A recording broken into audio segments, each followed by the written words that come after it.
U studiju nam se pridružila ministrica turizma i sporta, gospođa Nikolina Brnjac, kojoj želimo dobro jutro. Dobro jutro vama i vašim gledateljima. Ministrica i sporta, pa onda jel vježbate minutu dnevno kao što naravno. Dobro. Odgovor je bio spreman. 19. travnja, datum kad bismo inače već pozdravljali brojne turiste na našoj obali. Kakva je trenutno situacija u našoj zemlji? Pa trenutno imamo negdje oko 6,5 tisuća turista, znači u zemlji, a naravno pripremamo upravo sad ove sve pripremne radnje za sam početak sezone. Naravno da je epidemiološka situacija glavni preduvjet koji od početka govorimo diktira samu situaciju i upravo zato se moramo svi pridržavati svih epidemioloških mjera. Dobro, o tim mjerama ćemo nešto kasnije razgovarati. Zapravo odmah ćemo razgovarati sa našim drugim sugovornikom, a to je mladi gospodin Markito Marinković, direktor turističke zajednice općine Bol, koji se nalazi u simbolu Jadrana, odnosno u Bolu. Dobro jutro. Dobro jutro, pozdrav vama u studiju, pozdrav gospođi ministrici, te naravno svim gledateljima Hrvatske televizije i pozdrav iz Bola. Od prošlog utorka, čini mi se, vi ste u Bolu uveli testiranje, antigensko testiranje za turiste. O čemu se radi i kako to planirate? Pa upravo tako kako ste i kazali, Bol je prva otočka destinacija u Splitsko-dalmatinskoj županiji koja je uvela brzo antigensko testiranje. Naime, ideja o brzom antigenskom testiranju kod nas traje već više od mjesec i pol dana. Naime, dobijali smo jako puno upita od stranaca koji su vlasnici stanova i kuća za odmor, također upita od dionika iz turističkog sektora ovdje u Bolu o mogućnosti uvođenja brzog antigenskog testiranja u Bolu.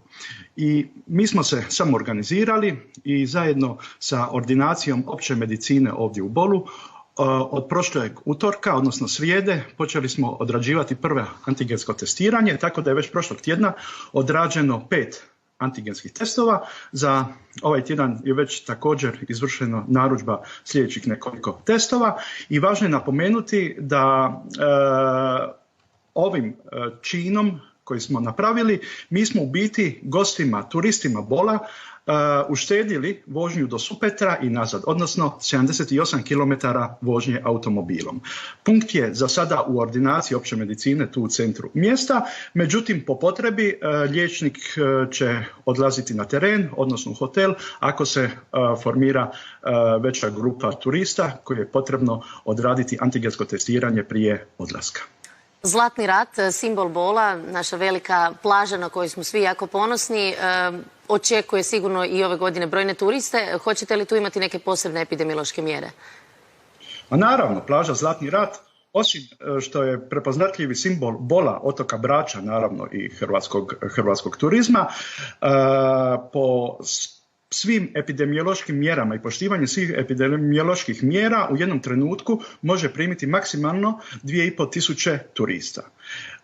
Pod poštivanje epidemioloških mjera tu podrazumijevamo u prvom redu razmak između ležaljki, dezinfekcija ležaljki nakon upotrebe, zatim dezinfekcijska sredstva pred ulaskom u ugostiteljske objekte, zatim postavljanje informativnih ploča po plaži koji obavještavaju turiste o pridržavanju epidemioloških mjera, odnosno sličan model kojeg smo imali i prošle godine. Međutim, htio bih također napomenuti da plaža Zlatni rat, osim svega ovog što sam nabrojio, poznata je i po kamenu sreće.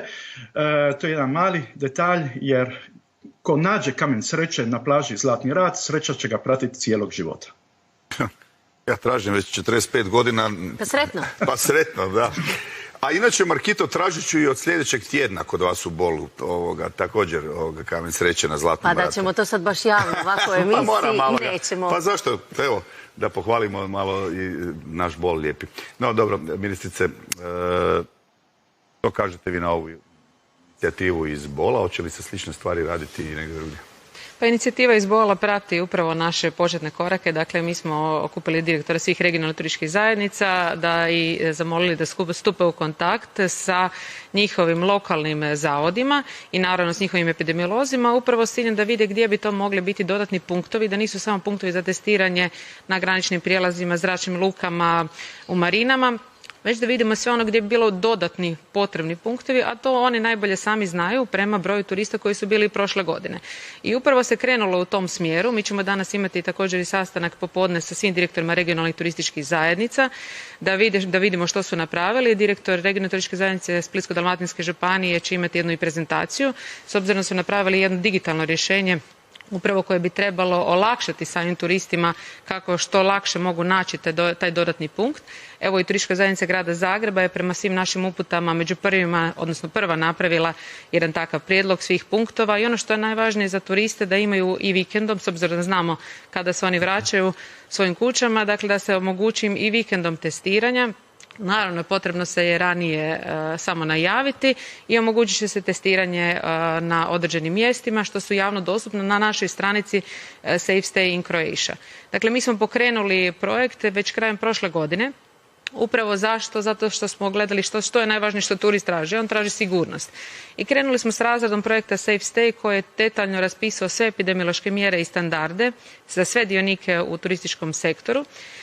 Naravno u suradnji sa Hrvatskim zavodom za javno zdravstvo, što moram reći da je izuzetno dobro takav jedan projekt prihvaćen na našim emitivnim tržištima, jer evo ono što svi traže i pitaju što ste poduzeli za sigurnost. Jer ukoliko taj objekt, određeni recimo hotel koji se pridržava svih određenih mjera ili plaža, da traži, imamo sve detaljno raspisano koje su te epidemiološke standarde, od nošenja maski, mjerenja temperature, dezinficiranje prostorija i tako dalje. Znači, ukoliko zatraži tu oznaku će dobiti, a to bi značilo da iako je županija, na primjer Splitsko-dalmatinska u ovom trenutku u crvenome, ali taj objekt poštuje sve određene mjere, znači da ste tamo sigurni, da se svi poštuju sve protokole, sve epidemiološke standarde i da nemate problema i da možete dakle ostati u tom objektu. Što se tiče same razrade, odnosno same kontrole svih protokola, kontrole će biti na 3 razine. Kontrole su već krenule, prva kontrola iz Ministarstva turizma i sporta. Druga kontrola, evo imat ćemo i Savjet za razvoj i oporavak turizma gdje su sve turistička udruženja uključena, gdje ćemo ih zamoliti također da i oni sa strukovnim udruženjima krenu detaljno po terenu pogledavati kako se svi pridržavaju. Oni koji su naravno zatražili i dobili samu oznaku. I treći, onaj najvažniji segment je upravo turista. Dakle, vi sljedeći tjedan kad budete bili na Bolu moći ćete vidjeti da u određenom hotelu, objektu koji nosi tu oznaku, da li se svi stvarno pridržavaju svih epidemioloških mjera, a sve te mjere ćete imati detaljno raspisane imate na našoj stranici www.safestayinCroatia gdje možete točno provjeriti koji su to protokoli. A što je s našim otocima kao COVID free zonama? Pa čim smo pokretali ovaj projekt, odmah smo najavili, s obzirom na prošlogodišnju situaciju, znači otoci znamo i sami bili su izuzetno u dobrom stanju što se tiče same zaraze i smatrali smo da je potrebno u drugoj fazi također naglasiti i pokazati na karti upravo Safe Stay in Croatia koju pokazujemo turistima, dajemo dakle informacije i za ulasku u zemlju, a dajemo im informacije o kakvoj je situaciji dakle po županijama, ali da je uz to vrlo važan segment da s obzirom da se 1/4 noćenja događa upravo na otocima, da pokažemo kako je stanje po otocima. A ono je izuzetno bilo dobro i još uvijek su dobre situacije što se tiče samih brojke i upravo zato smo sjeli sa Hrvatskim zavodom za javno zdravstvo da dobijemo sve detaljne informacije o brojkama i da pokažemo na jednoj karti kakvo je za naše turiste informacije kakvo je stanje upravo po otocima. Dakle, to su i informacije u cijeloj ovoj akciji, ne samo te naljepnice ili da to tako stvarno i bude, nego da i turisti koji dođu znaju gdje najsigurnije mogu i otići, gdje se najsigurnije mogu zadržati. Inače je Hrvatska bila destinacija gdje su ljudi volili dolaziti zbog sigurnosti, nekad neke druge, a ne ove zdravstvene. Gospodine Marinkoviću, hoćete li vi privatnim iznajmljivačima, ako već to niste imali u planu, dati isto nekakve naljepnice i oznake da se zna da su to sigurna mjesta za dolazak? Pa u Bolu je skoro 40% privatnih iznajmljivača već ovdje u Uredu turističke zajednice preuzelo naljepnice Safe Stay in Croatia. Očekujemo da do početka lipnja, kad su i predviđanja da će se ove mjere popustiti, da možemo očekivati otvaranje prvih hotela i ozbiljni početak turističke sezone, da će skoro svi iznajmljivači u Bolu preuzeti i imati naljepnicu Safe Stay in Croatia. Što je s letovima do Brača? Mi domaći dolazimo trajektom i to nam je baš tako i lijepo, ali znamo da mnogi inozemni turisti vole doći avionom jer je brže i lakše. Kada će biti prvi letovi i iz kojih gradova? Prvi let za zračnu luku Brač najavljen je početkom svibnja i to iz Zagreba. Inače, to je redovna aviolinija koja povezuje Brač sa Zagrebom utorkom i subotom, dok ostali letovi su najavljeni za drugu polovicu svibnja i to iz Ljubljane, Düsseldorfa, Linca, Graca i Beča. Inače, važno mi također napomenuti da zračna luka Brač također je osigurala mogućnost brzog antigenskog testiranja, naravno temeljem narudžbe čarter letova ili aviokompanija bit će omogućeno brzo antigensko testiranje u zgradi zračne luke Brač. Kakva je situacija s covidom kod vas u Bolu i kakva je procijepljenost turističkih djelatnika? Pitam to zato da možemo znati kad će se otvoriti hoteli. Tako je, evo ga, što se tiče procijepljenosti turističkih djelatnika, ono je započelo prošlog tjedna.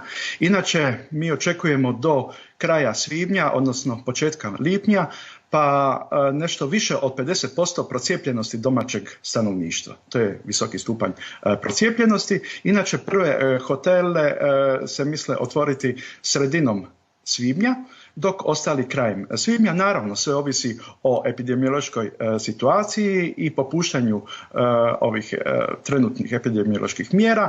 Nadamo se znači da će sve to startati ozbiljnije početkom lipnja.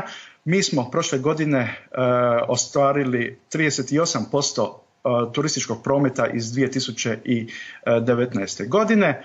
Ove godine nadamo se da će to biti nešto bolje, da ćemo postotak biti između 50 do 60% 2019.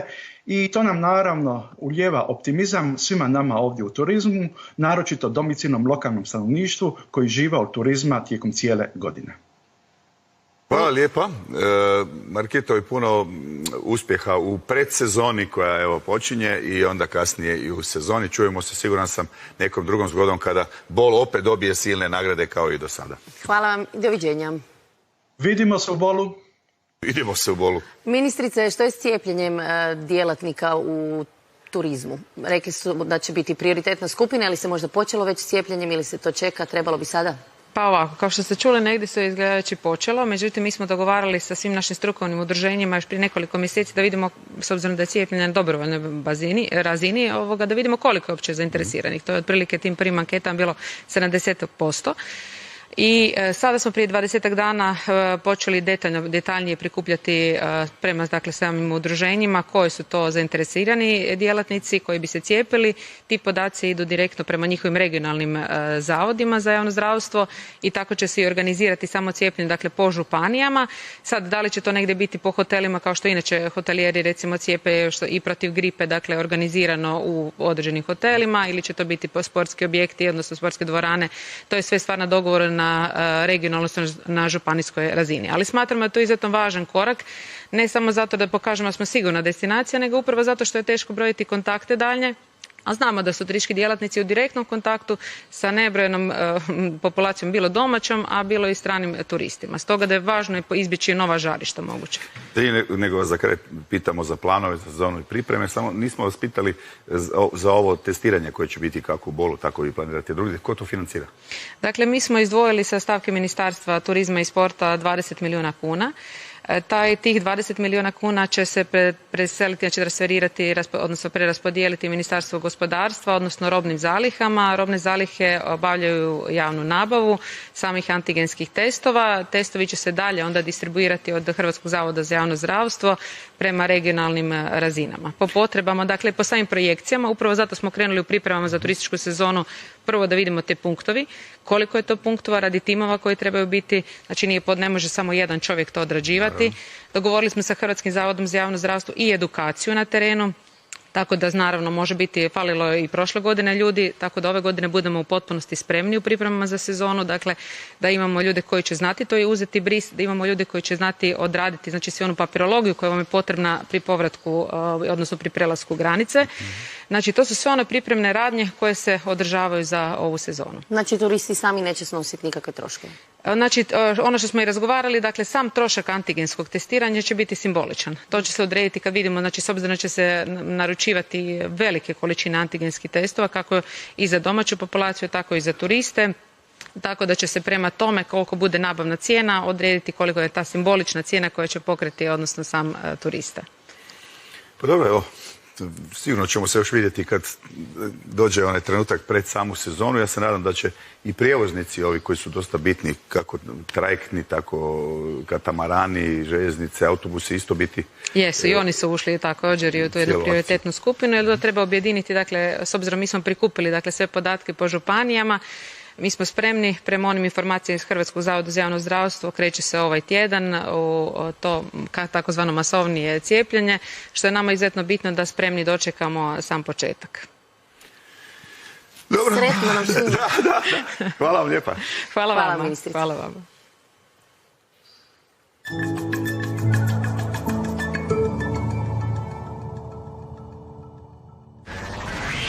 Školovao se u Hrvatskoj